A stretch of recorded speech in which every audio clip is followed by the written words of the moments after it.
Hello everybody and welcome to That's Football. Gareth Southgate must ditch Manchester United stars from the England setup to win Euro 2020. Is that controversial? Is it facts? The reality is England, and I must just say I hate the international break. I cannot stand the international break. It's a waste of time. It's wasting your time. It's wasting my time as well. But when Euro 2020 hits next summer, I must admit I will be engaged. I will enjoy it because that's where international football belongs, in the summer. So what are we going to get out of this international break? Will we see England stepping forward towards that big tournament in the summer? And I don't think we will, because I think Southgate's already made big mistakes in relation to his team selections, and I think we will see that. So Kosovo and Bulgaria, up your arse. You might be really good places to go on holiday, but you're not good for an international break, and certainly not in relation to what England are trying to build. Because I think England have got a great chance of winning the Euro 2020s next summer. I really do. And, you know, people outside of England might say, you know, you're acting like Arsenal fans saying you're going to win the league, and, you know, we're being laughed at. And, you know, if you're an Arsenal fan, you are going to get laughed for saying that. But England have got a chance if Gareth Southgate selects the right team.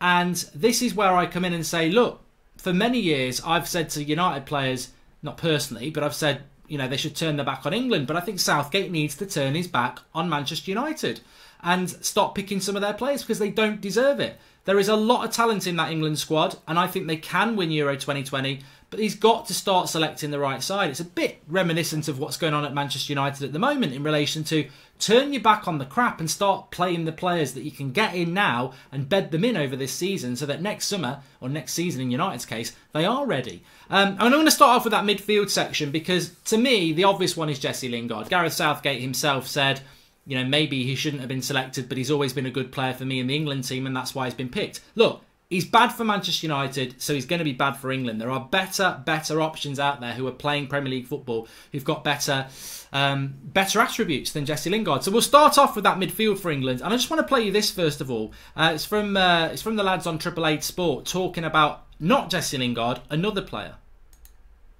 Still have Jordan Henderson over Harry Winks. Henderson? Yes. What do you mean? Henderson? Henderson? Fam, I'd rather have Macaulay Culkin in our midfield than Jordan Henderson. His passing range is absolutely quality. During that World Cup, man, I wanted to kill him. The amount of times he just booted it off the pitch. You see, I look at that video and I think it's time to put some respect on Jordan Henderson's name. Click the link in the video description after you've watched me, or go on there now and say Goldbridge sent me. This is what I think about Jordan Henderson and what they're talking about there. Because basically what they're saying is that England should be changing their goalkeeper. Harry Winks should be playing instead of Jordan Henderson. And, you know, there's not a you know, get on there, get on that video, go over there, say Goldbridge sent you. Keep Henderson and ditch Lingard, and listen to watch the video and have your comments on it. Because as far as I'm concerned, Jordan Henderson's not the problem, and I stand corrected, said the bloke in the wonky shoes, because I see an issue at that I haven't deleted the tweet. The tweet's still out there. I described Van Dijk as the Dutch Chris Smalling when they signed him. And this is the brilliant thing about football. Opinions change. I don't want to delete something from 2 years ago that I've been proved wrong on 2 years later. And Jordan Henderson's another one where I've ridiculed Jordan Henderson. Absolutely ridiculed him. And even in that World Cup, like that guy was saying there, the last World Cup, I was like, why is Henderson playing? But in the World Cup, I thought Henderson was fantastic. I disagree with the comment about Henderson in the World Cup. The biggest two issues in the World Cup, and we did really well to get to the semi-finals, was Dele Alli and Jesse Lingard, who effectively are the same player for Spurs and Manchester United. These big social media characters who you watch them in a football pitch and you think, how are they playing? I thought Henderson actually gave us some stability in the midfield, and those two took it away. I don't rate Henderson and I don't rate Dele Alli. So for me, and I really do like Harry Winks, I like Harry Winks. I talk about him on this channel when we're watching Spurs a lot on the watch-alongs. But if you're asking me who's the better player now, it's Henderson. You've got to put the respect on the name that he's earned. He is a Champions League winner. He's been a fundamental part of Klopp's rebuild and the season last year where they nearly won the league. And you may not like Jordan Henderson, but there's no way Liverpool are carrying him. There's no way. Klopp's tried to move him out of the team before for people like Fabinho and that, and Henderson still gets selected. So for now, maybe next season Harry Winks, after another year, can take that spot. But for now, it's respect on the name for Jordan Henderson. And that's hard for me to say that as a Manchester United fan, But more and more as a United fan, I look at football now and I'll just say it how it is. I'm not going to hide behind rivalry and just say he's crap when he's not. The way Liverpool have built things has been, and Henderson's been a big part of that. So for me, Henderson stays in that midfield. It's what you do around that midfield with Henderson that I'm interested in, and how England would set up. And I think, you know, Southgate makes no secret about it. He likes setting up a bit like the way Man City set up, with that Fernandinho holder, the two midfielders that can go box to box, the two wider players, and the one up front. So that's what we're going to do. So you've got Henderson holding the midfield for now, and I think he can do it through to the Euros. Harry Winks, by all means, can be the backup. But it's more important that there's no Dele Alli and there's no Jesse Lingard, because if he does go with that, and I think Southgate might, he's only going into the same... He's not developed from the last tournament. He's going into the same. He's going into a new tournament with the same as the last tournament, and that midfield three didn't work. And there are plenty of options in that midfield three now. Now I know Loftus-Cheek isn't back from injury yet. He's not in the squad, I don't think. But you've got Mason Mount. You've got James Maddison.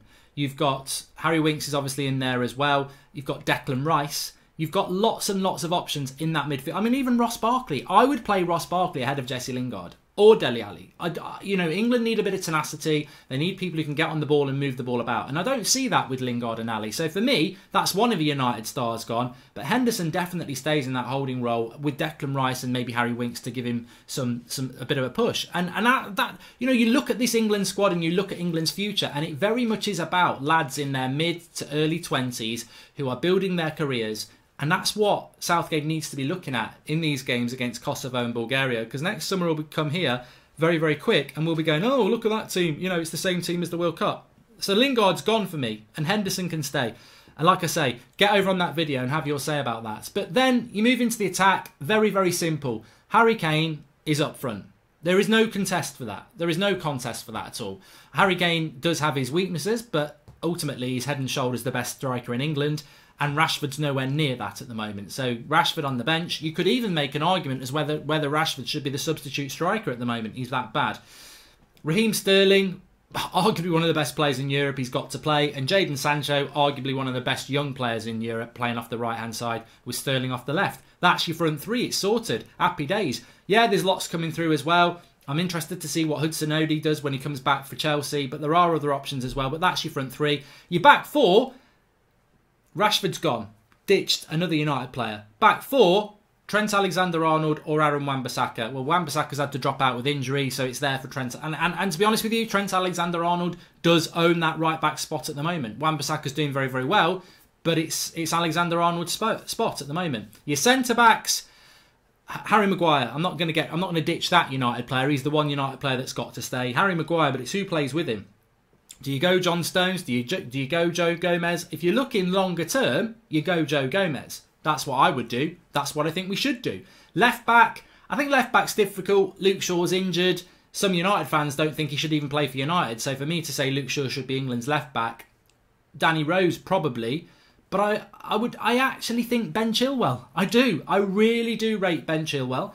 Danny Rose is good, but he's got a lot of mistakes in him, especially in relation to passing out from the back. I like Ben Chilwell, so I would go Ben Chilwell, Harry Maguire. Obviously, they've got that understanding from their Leicester days as well. Joe Gomez, Trent Alexander-Arnold. Again, you've got another club understanding. Not ideal, not essential, but certainly a benefit to have that Leicester. I know Maguire's at United now, and Liverpool thing there. And then in goal, well, look, you can have a debate about the goalkeeper. I think Pickford's concentration levels aren't great, but I certainly would give him that spot over anybody else at the moment. But look, you know, I think the way Southgate's got to look at this is, and Southgate himself, I'm sure, has said this, I'm not looking at relationships and the past, I'm looking at form. Well, if he's looking at form, Rashford and Lingard, Man United stars or not, need to get out. And that benefits me as a United fan anyway, because they need a kick up the backside. They need a jab of realisation. So I would jettison those United players, and I wouldn't have them anywhere near the team if it performs well without them.